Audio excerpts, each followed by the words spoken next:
Bienvenue à tous dans cette nouvelle vidéo et on se retrouve pour la deuxième vidéo analyse sur le type O qui est donc le type sélectionné pour cette semaine et à partir de demain et jusqu'à la fin de la semaine nous ferons la tier list sur les Pokémon de type O et il va y avoir du taf parce que c'est le type qui a le plus grand nombre de Pokémon évidemment. Et du coup hier on avait parlé du type et on avait parlé des meilleurs Pokémon de type O disponibles par génération et aujourd'hui nous ferons l'inverse, on va parler des pires. Parce qu'il y a tellement de Pokémon en même temps dans ce type, il y a forcément des Pokémon qui sont moins utiles ou juste carrément mauvais ou inutilisables ou tout simplement ils se font concurrence entre eux hein, parce que évidemment il y aura toujours un type O qui sera meilleur qu'un autre et vice versa. Donc on va parler de ça et on commence génération par génération. Enfin, de toute façon c'est le thème principal avec la première génération, et on le voit déjà à l'écran, c'est Aqua Quack, qui du coup est le pire Pokémon utilisable en première génération. Alors pourtant, tout n'est pas si mauvais que ça, parce que, alors outre le fait qu'il ait des talents qui sont pas incroyables, à l'exception de Glissade, parce que Glissade sous l'arène, ça double la vitesse, donc c'est utile, mais il dépend très fortement de l'arène, parce qu'à côté il a Moiteur et Ciel Gris, c'est des talents qui sont rarement vus en stratégie. À côté de ça, il a des stats qui sont vraiment pas folles, hein. Sa meilleure stat, c'est l'attaque spéciale, mais bon, 95, hein, c'est pas ouf, hein. Surtout que, ouais, comparé à d'autres, encore une fois, ça tape moins fort. Son Moupoule est pas mauvais, hein. Il a des options, hein, mais des options, voilà, qui ressemblent à d'autres Pokémon qui vont être meilleurs en termes de stats, etc., etc. Mais pourtant, voilà, bon, il a Exploforce, il a Plénitude, il a Hydrocanon, etc., etc., Ébullition, bien sûr. Voilà, donc les stats sont pas incroyables. Alors c'est sûr qu'il a pas non plus des masses de soutien dans son pool. Et du coup, il y a la grosse concurrence de toute façon avec d'autres Pokémon de type O. Et lui, c'est le bonnet d'âne en première génération, malheureusement. Mais en vrai, c'est pas vraiment une surprise parce qu'on sait pertinemment qu'avec des stats comme ça, c'est pas ouf. Et du coup, ce cher Aquaquack n'atteint que la 168e place du classement en ZU avec un petit 0,04%. Donc c'est vraiment mauvais. Et on enchaîne du coup avec la deuxième génération, et je pense que c'est pas non plus une surprise, puisqu'il s'agit évidemment de Octillery. Mais Octillery, alors, il y a quand même une petite particularité, parce qu'il se trouve qu'il a un des meilleurs talents du jeu, hein. Moody, c'est lunatique, hein, vous savez. Le fameux talent qui, à chaque fin de tour, du coup, t'augmente une stat au hasard de 2 crans, et on baisse une autre au hasard pareil d'un cran. Le problème, c'est que déjà le talent a été banni hein, de manière générale, il n'est disponible qu'en Uber, je crois. Mais de toute façon, c'est un talent qui n'est pas adapté aux statistiques, hein, parce que vous voyez qu'il est très lent, un bulk qui est correct mais sans plus, il tape correctement fort mais sans plus, pareil, donc les stats sont juste difficilement adaptés. Son move pool comporte quelques attaques offensives mais pas grand chose de plus. Il a aucun moyen de setup hein, non plus, donc finalement sans son talent, c'était la seule moyen pour ce setup finalement. Et c'était déjà pas vraiment adapté, alors sans, du coup, c'est un peu triste. Et encore une fois, alors déjà, il est juste type O, hein, il a pas de double type, et puis il est évidemment moins bon que beaucoup de Pokémon de type O. Cela va sans dire, puisque la comparaison est lourde. Et du coup, il atteint très généreusement hein, la 139e place du classement, c'est un peu moins pire que celui d'avant. Mais bon, 0,13%, c'est pas non plus folichon. Ensuite, alors ce Pokémon-là, en troisième génération du coup, est encore moins bon que les deux premiers, et il s'agit d'un Pokémon qu'on voit très rarement. Pourtant, il est pas non plus si terrible que ça hein, sur certains points. Mais bon, voilà. Donc, il s'agit de Relicanth, hein, évidemment. Alors, Relicanth qui a un type eau et roche, hein, c'est pas le seul à l'avoir. Hein. Il y a Kabutops, il y a Coraillon notamment. Il y a aussi Dreadnought, hein, Torgamore en huitième génération. Alors défensivement, c'est vrai qu'il y a des faiblesses très gênantes, hein. Il a une double faiblesse plante dans les sous-tirs, c'est gênant. Les faiblesses combat et sol, électrique, voilà, ça c'est des types qu'on voit très souvent, deux des trois types, notamment de coverage servant à passer le fameux type acier, mais en soi, c'est pas le pire parce que offensivement, haut et roche, c'est fort, Mais les stats, alors malgré un bulk physique très bon, derrière il est lent, il dépend beaucoup d'un de ses talents, hein, mais il a quand même des talents qui sont très utiles, hein, parce que Rock Head cumulé à Head Smash stabé, donc il prend pas le recul de Head Smash et du coup, bah, il met des dégâts importants parce que c'est 150 de puissance stabé, donc il a quand même une grosse attaque. Il a fermeté, c'est correctissime, hein, comme talent aussi. Euh, et glissade pareil, vu que c'est un Pokémon lent, mais il dépend beaucoup de ça, du coup. Et de base, il est de toute façon très lent. Et surtout, une mauvaise défense spéciale et une attaque qui est vraiment pas folle. Donc du coup, bah voilà, comparé pareil aux autres Pokémon de type O, il est largement moins bon. Alors que pourtant, il a quand même quelques options. Alors son move pool est pas extrêmement large non plus, mais c'est un peu comme la plupart des Pokémon de type roche, hein, qui sont très orientés, comme vous le savez. Et il ne fait pas exception à la règle. Et lui, par contre, il est vraiment très bon Edan pour le coup parce que 198e du classement. Regardez le chiffre, c'est impressionnant, 0,00516%. Ça va même presque en dessous de 0, hein, tellement c'est terrible. En tout cas, voilà. Donc on enchaîne avec la suite et la 4e génération et c'est le meilleur Pokémon de mon top. Voilà.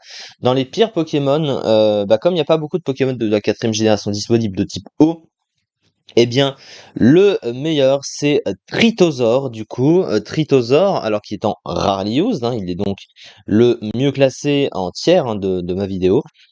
Alors, il est classé combien ce cher garçon? Il est classé 61e, alors c'est pas non plus incroyable, hein, évidemment, 2,14%, c'est petit.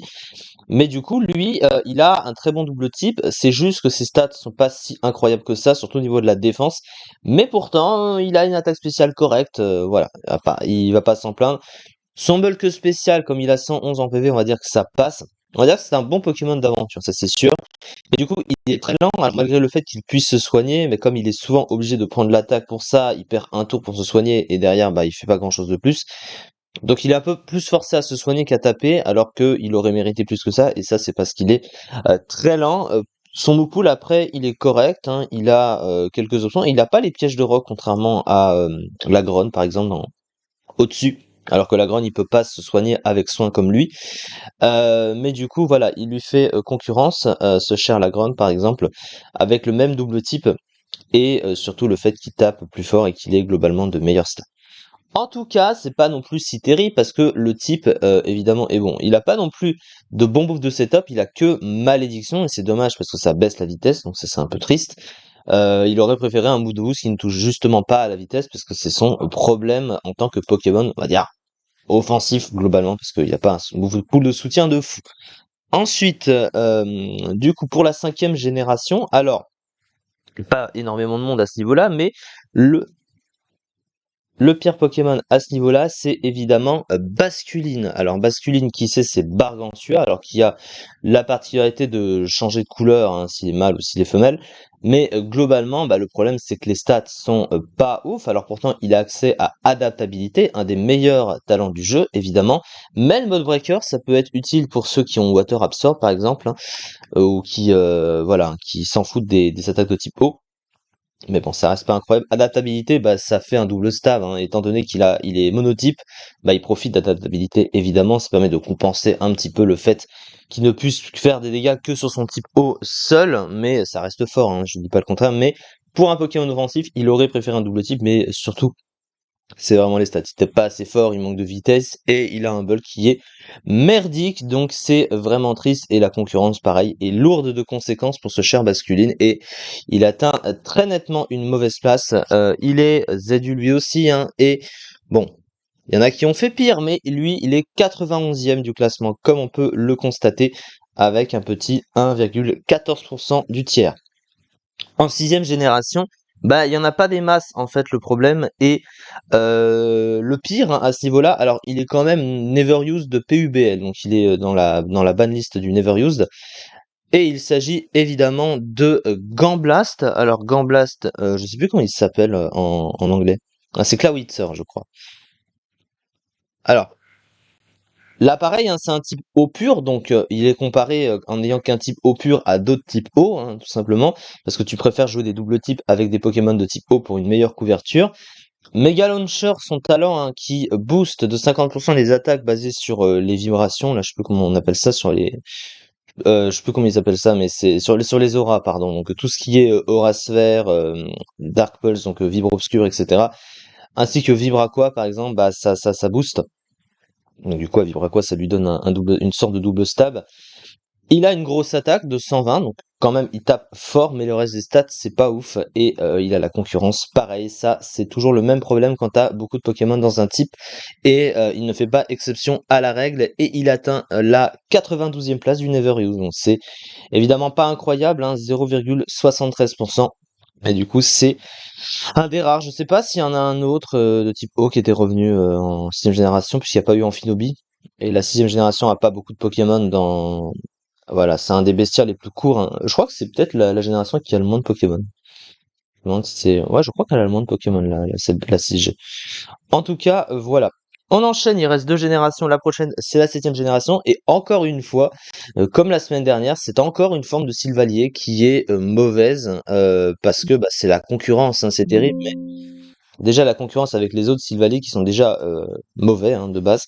Mais du coup, Sylvalier haut, alors que je suis en train de le retrouver, 63e place du classement pour Sylvalier haut avec 2,28%. Pourtant, Sylvalier, en l'état, il n'est pas mauvais, mais tu préfères évidemment avoir plus de sets versatiles finalement sur un Pokémon, même s'il a un type normal mauvais. Vous voyez, c'est comme Arceus, lui c'est le seul, on peut justifier le fait d'utiliser son type normal parce que tu peux lui mettre autre chose qu'une plaque, parce que là t'es obligé de lui mettre une plaque haut, et si tu la mets pas, enfin une ROM, bon, c'est la même chose, hein, on s'est compris, mais du coup bah tu peux pas lui mettre un autre objet à la place, et c'est un peu dommage. Et puis les stats, hein, il est en dessous des bases 100, donc c'est pas non plus incroyable, voilà pourquoi. Et puis il est comparé avec les autres Sylvaliers.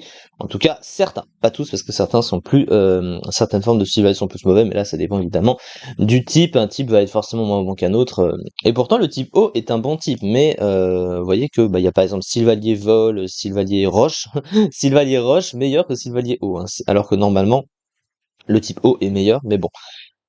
En tout cas, c'est ça pour la 7ème génération. Et il reste une génération, c'est la 8ème. Et ici, bah, j'en ai parlé, enfin j'ai mentionné le nom, hein, c'est évidemment Dreadnought Torgamor en français, alors qu'il possède une attaque correcte, mais ouais, moins bonne que d'autres, hein, ça paraît évident par rapport à la concurrence. Alors il a Strongjaw avec un Mouful qui est globalement adapté, mais pas avec énormément d'options non plus comparé à d'autres, hein, évidemment. Après, bon, il est un peu lent, le bulk, il est correct, mais un peu moins bon sur le spécial, hein, un peu comme la plupart des types roches, c'est encore une fois assez orienté à ce niveau-là. Donc voilà, hein, c'est un peu la tristesse chez ce Pokémon. Et voilà pourquoi il n'est pas très très bon, en tout cas très très bien classé, et pour cause, hein, puisqu'il n'atteint que la 154e place du classement avec 0,08% des usages, mais c'est ça du coup, et ce qui nous fait finir avec la 8ème génération et avec cette vidéo. Et du coup, on va pouvoir commencer à partir de demain et jusqu'à la fin de la semaine la tier list sur les Pokémon de type O. Merci beaucoup de m'avoir suivi pour cette vidéo aussi en tout cas, et à très vite pour la suite.